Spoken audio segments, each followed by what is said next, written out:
السلام علیکم سامعین، یکم ذی قعدہ اور 19 اپریل ہے۔ خبر کا عنوان ہے نماز جنازہ کا اعلان۔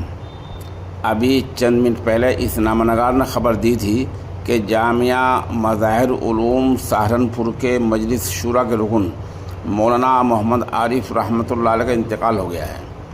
اب وہی مدرسے میں اس نامہ نگار نے رابطہ کیا ہے تو بتایا گیا کہ نماز جنازہ آج ہی عشاء کی نماز کے بعد تقریباً 9 بجے ہوگی۔ یہ گاؤں ہے ابراہیمی اور یہ گاؤں سرساوے سے تقریباً 27-28 کلومیٹر کے فاصلے پر واقع ہے۔ مجھے بتایا گیا کہ مرحوم کی پیدائش 1947 ہے۔ اس دوران چند پیغامات موصول ہوئے ہیں۔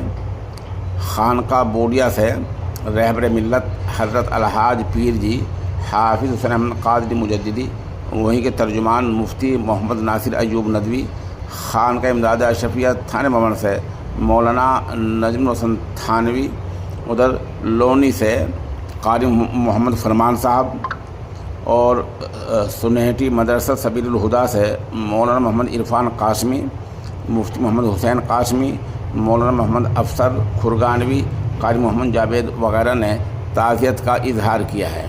آپ ہمارے ساتھ بنے رہیں۔ اگر مرحوم کی زندگی پر سنوار کچھ تفصیلی مضمون موصول ہو جاتا ہے تو انشاءاللہ اس کو بھی اگلے بلیٹن میں شائع کیا جائے گا۔ ادھر جامعہ بدر العلوم گڑھی دولت کے محتمم شیخ الحدیث جامعۃ علماء اتر پردیش کے صدر محترم مولانا محمد عاقل قاسمی دامت برکاتہم العالیہ نے بھی تعزیت کا اظہار کیا ہے اور اس موت کو موت العالم قرار دیا ہے۔ ان کے ساتھ ساتھ جامعۃ علماء ضلع شاملی کے صدر مولانا محمد طاہر صاحب مظاہری اور جنرل سیکریٹری مولانا محمد تحسین صاحب نے بھی رنج و غم کا اظہار کیا ہے۔